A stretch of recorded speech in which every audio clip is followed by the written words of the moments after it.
ሲሕር ነው ወይስ ፍቅር? የጀማው አባላት ቢያንስ በእኛ አዋጅ አንድ ተማሪ መጫር የለበትም የሚል ዓላማ ይዘው ተነሱ። ለዚህም ዓላማ መሳካት ሲባል አሚሮቹ ተሰብስበው ሹራ አደረጉ። በመጨረሻም በየዲፓርትመንቱ ያለ ጠንካራ ተማሪ ደካማውን እንዲያስጠና የሚል ውሳኔ አስተላለፉ። የውሳኔው ረቂቅ ሴቱ በሴት ወንዱ በወንድ እንዲያጠና የሚል ነው።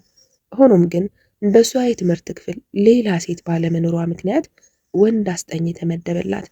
የማስጠናት ሁኔታውም በብዙ መስፈርቶች የታጠረ ነበር። በዋናነትም ተማሪዎች ባሉበት በላይብረሪ ብቻ እንዲሆንና ሰው በሌለበት ማጥናት እንደሌለባቸው ማስጠንቀቂያ ለሁለቱም ተሰጠ።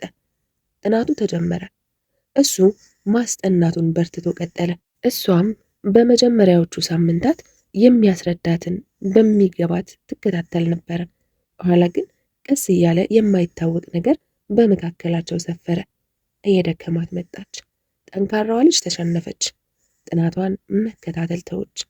አንዴ ልቤን አለች፣ ሌላ ጊዜ ቀልቤን፣ አልፎ አልፎ ራሴን ትላለች።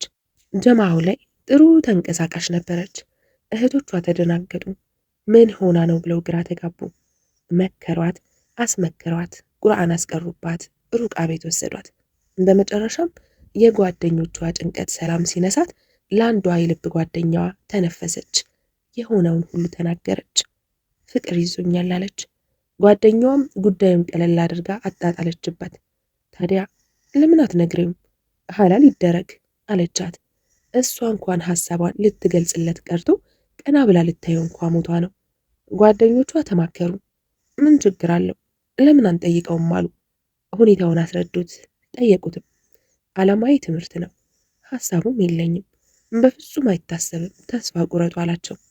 ከባዱ ህመም አንገላታት፣ አጎሳቆላት፣ ከሰውነት ተራስ ወጣት። እየተመከረችና እየተገሰጸች እዛው ቆየች። እየወደቀችና እየተነሳች ዓመቱን ጨረሰች። ዓመቱ ሲያልቅ ወደ ቤቷ ተመለሰች። በሚቀጥለው ዓመት ታዲያ ወደዚህ ግቢ ላለመመለስ ወስና ነበር። እንዳለችውም ቀረች። ጀማአውም አንዲት ታታሪ ሰራተኛ አጣ፣ በፍቅር ምክንያት። በተከታዩ ዓመት እንደምንም ተረጋግታ በግል ትምህርቷን ለመቀጠል ወሰነች። ጀመረችም። ቢሆንም ያቁ ስላልሻረላትም ቢያንስ አይዞሽ በላት ተብሎ ተመከረ። ልጁ ደውሎ ሊያረጋጋትና እኔ ላንቺ አልተጻፍኩም ብሎ ሊመክራትም ተስፋ ሊያስቆርጣትም ሞከረ። አባባሰባት እንጂ መድኃኒት አልሆናትም። የዱንያ ቀናት አይቆሙም። ልጅቷ ውብ ነበረች። ጠያቂ ከዚህም ከዛም መጣ።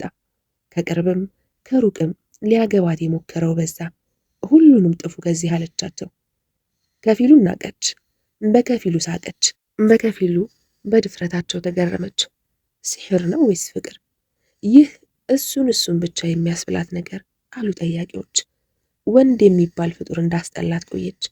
ቀናቶች ነጎዱ፣ ወራት ዓመታትን ወለዱ። ዓመታት 4፣ 5፣ 6 እያሉ ተቆጠሩ።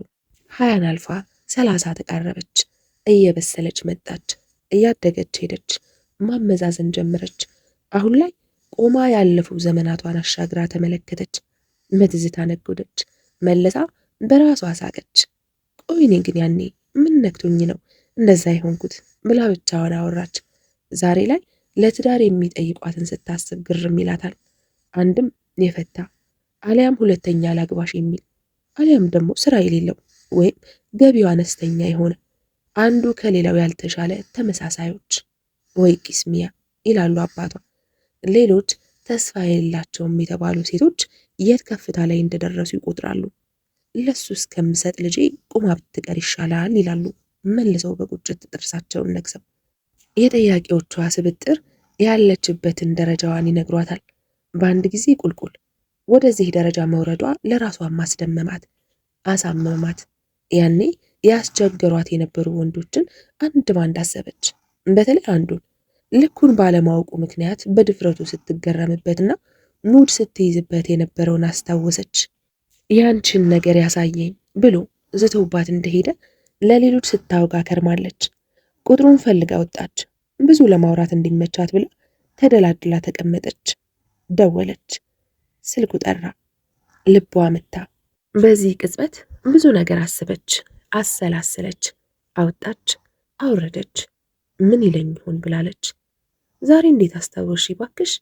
ያኔ እንዴት እንደቀለድሽብኝ ትዝ ይልሻል? አሁንስ ምን አሰብሽ ታዲያ?